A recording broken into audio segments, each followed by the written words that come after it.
Christy Paxson. What is this? This is the snowpocalypse 2025. This is the I-10, the Interstate 10. I have never been able to be on the I-10 just bare naked like this without Sans car. This is unreal. And not a soul's coming.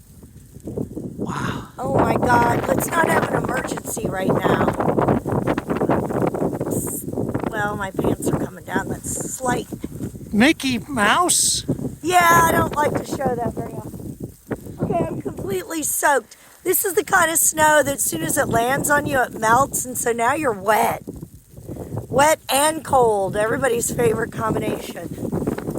And my mouth is starting to freeze, so I'm starting to slur my speech. It's starting to be the end.